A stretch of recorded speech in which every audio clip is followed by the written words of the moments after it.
کو بہت ملے گی پھر. اور کھانے پینے میں ایک کام اور کریں, بہت آسان نسخہ ہے لیکن بہت فائدے کی چیز ہے.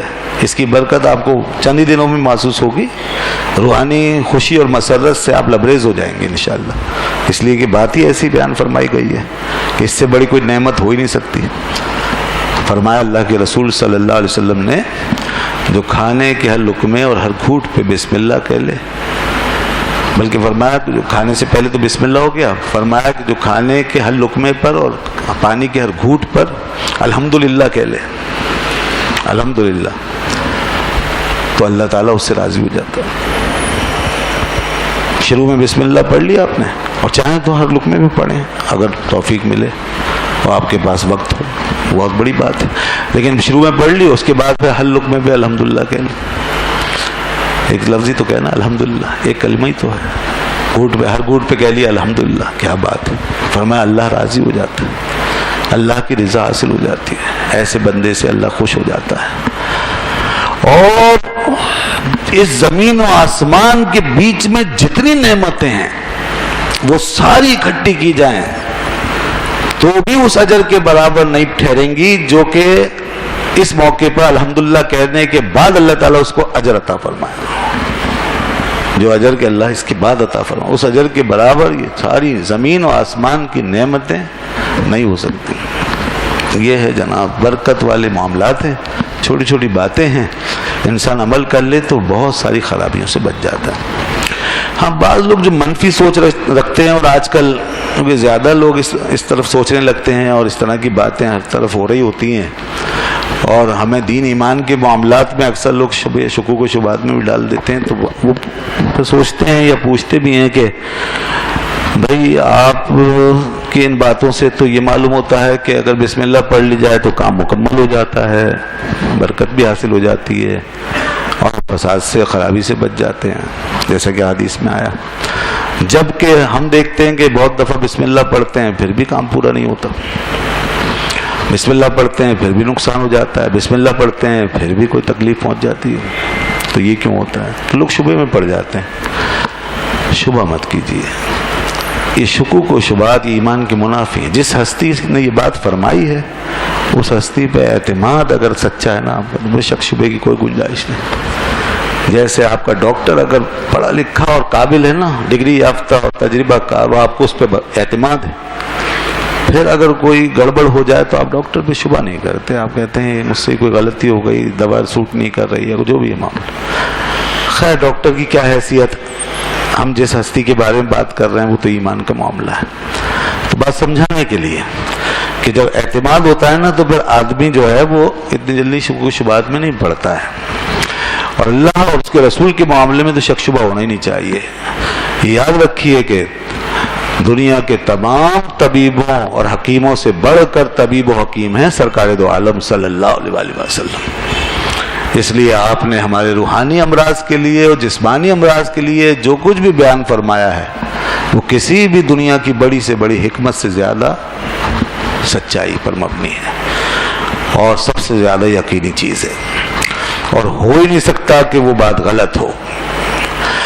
البتہ یہ جو ہمارے ساتھ ہوتا ہے کبھی یا اکثر, اس کی وجوہات ہیں, اور وہ وجوہات یہ ہیں کہ یاد رکھیے گا کہ اس طرح کی جتنی باتیں حدیث میں آتی ہیں, بشارتیں, وعد, وعید وغیرہ, دعاؤں کے حوالے سے, بسم اللہ شریف کے حوالے سے, تو ان کے ساتھ شرائط ہوتی ہیں, ان کے ساتھ کچھ شرائط ہوتی ہیں, ان کے ساتھ کچھ حالات, کچھ سچویشن ہوتی ہیں, وہ موجود ہونا ضروری ہے, وہ شرائط پائے جائیں. مطلب یہ کہ ان کی برکتوں, جو آپ نے برکت بیان فرمائی ہے, ان برکتوں کے راستے میں کوئی موانع نہ ہو, یہ شرائط ہوگی, کوئی رکاوٹ نہ ہو.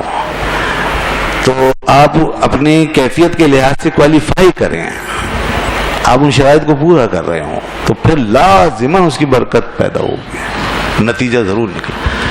مگر مسئلہ یہ کہ وہ شرائط ہمارے سامنے نہیں رہتی ہیں, ہم بہت سے موانع یعنی اس کی رکاوٹیں جو ہیں نا اس برکت کے راستے میں, ہم اس کو بھی ساتھ لے کے چل رہے ہوتے ہیں. اصل ایک طرف ہم برکت کا کام کر رہے ہوتے ہیں, دوسری طرف نحوست کا انتظام کر رہے ہوتے ہیں. تو بتائیے دونوں چیزیں ٹکرا رہی ہیں تو اب شرط تو نہیں پائی گئی نا. شرط پوری نہیں ہوئی. برکت اس وقت پائی جائے گی جب آپ نحوست کے عمل سے بچیں گے. نحوست کے کام کیا ہیں؟ نحوست کے کام جیسے برائیاں، بہت سی گناہ ہیں، بہت سی خباثتیں ہیں، بہت سی نجاستیں ہیں، بہت سی بےہودگیاں ہیں، ایمان کی کمزوری ہے، یقین کی کمزوری ہے، وغیرہ وغیرہ، دل میں کچھ کھٹکا ہے، وغیرہ وغیرہ، کچھ بھی ہو سکتی ہیں. بہت ساری چیزیں ہمارے ساتھ لگی ہوئی ہیں. بس یہ موانع، یہ اسی قسم کی چیز ہے نا جیسے کہ کوئی دوا لے رہے ہیں آپ اور ساتھ میں پرہیز بھی نہیں کر رہے. جو دوا کے اینٹی ہے نا چیز، وہ بھی آپ لیتے جا رہے ہیں، پرہیز بھی. ہر حکیم پرہیز بتاتا ہے، ہر دوا کے ساتھ ایک پرہیز ہے. پرہیز آپ کر نہیں رہے تو پھر دوا پھر اثر کرے یا نہ کرے، یا کم کرے یا بالکل نہ کرے. ہو سکتا ہے، بالکل پاسبل ہے. اور وہ آپ خود ہی سمجھ جاتے ہیں کہ یہ میری غلطی ہے. جیسے کہ اتریفل ہے، اتریفل کے بارے میں کہا جاتا ہے اگر کوئی اس کو مستقل استعمال میں رکھے تو کبھی نزلہ نہیں ہوگا اس کو. بالکل حکیموں کی بات ہے، اتریفل کا استعمال کرتے ہیں نزلہ نہیں ہوگا. لیکن اگر آپ اتریفل کھانے کے ساتھ ساتھ ٹھنڈی چیزیں بھی لے رہے ہیں، خوب ترش چیزیں بھی لے رہے ہیں، تو ظاہر سی بات ہے وہ نزلے کے اسباب ہیں. اب اگر ان کی وجہ سے نزلہ ہو جائے تو اتریفل کا تو قصور نہیں ہے، حکیموں کا قصور نہیں ہے، آپ کا قصور ہے. تو کہیں اگر بسم اللہ کی تاثیر ظاہر نہ ہو اور کام میں رکاوٹ آ جائے، فساد پیدا ہو جائے، خلل پیدا ہو جائے، بے برکتی آ جائے، تو اس کی وجہ ہمارے اپنے اندر ہے. اس کو دور کریں. اور اگر دور نہیں بھی کر رہے تو بسم اللہ سے نا امید نہ ہو، پڑھتے تو رہیں، ثواب تو ملے گا نا، کچھ نہ کچھ برکت تو حاصل ہوگی نا. اگر ہم پورا تزکیہ اپنا نہیں بھی کر پاتے تو پھر بھی مایوس نہ ہو، پڑھتے رہیں، سنت سمجھ کے پڑھتے رہیں. اتباع سنت کا ثواب ہوگا.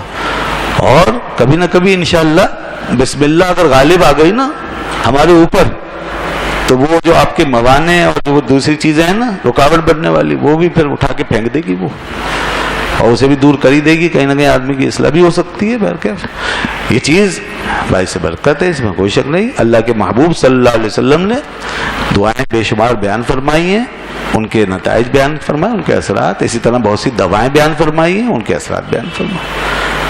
چنانچہ کلونجی کے بارے میں آپ نے فرمایا سوائے موت کے ہر چیز کی، ہر بیماری کی شفا کلونجی کے اندر موجود ہے. اب شرط وہی ہے کہ آدمی اس سے فائدہ اٹھا سکے اور اس کا علاج سمجھ سکے اور دوسرے معاملات نہ ہوں گڑبڑ کرنے والے. تو کلونجی کی یہ فوائد لازمی ہیں، اللہ کے رسول نے فرما دیا لازمی ہے، اس میں موجود ہے. تو بسم اللہ پڑھی جائے. ہاں البتہ جب سطر کھل جائے گا بسم اللہ نہیں پڑھیں گے، گندگی کی جگہ ہے بسم اللہ نہیں پڑھیں گے. ٹھیک ہے، یہ آداب ہیں، اس کا بھی خیال رکھیں. کچھ جگہ ایسی ہیں جہاں نہیں پڑھ سکتے. ٹوائلٹ میں داخل ہونے کے بعد نہیں پڑھیں گے، پہلے باہر پڑھ کے پھر داخل ہوں گے، یہ یاد رکھیے گا. اسی طریقے سے ناجائز و حرام کام پہ نہیں پڑھیں گے. ناجائز و حرام کام پہ بسم اللہ پڑھنا ناجائز ہے، بلکہ بعض صورتوں میں گناہ سے بڑھ کر بھی کچھ ہو سکتا ہے، یعنی کفر بھی ہو سکتا ہے.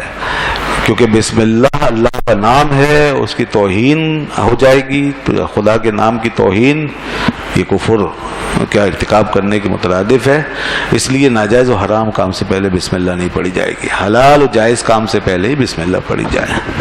ایسی وہ کام جو مکروہ اور ناپسندیدہ ہیں ان سے پہلے بسم اللہ کا ادب یہ، ان سے پہلے بسم اللہ نہ پڑھی جائے. ناپسندیدہ کام ایسے معاملات. اس لیے اللہ کے رسول صلی اللہ علیہ وسلم نے وہاں فرمایا کل امر ذی بال، کہ وہ ذی شان کام، جو کام ایسا نہ ہو، برا نہ سمجھا جاتا ہو، اس کام سے پہلے بسم اللہ پڑھ لی جائے. اور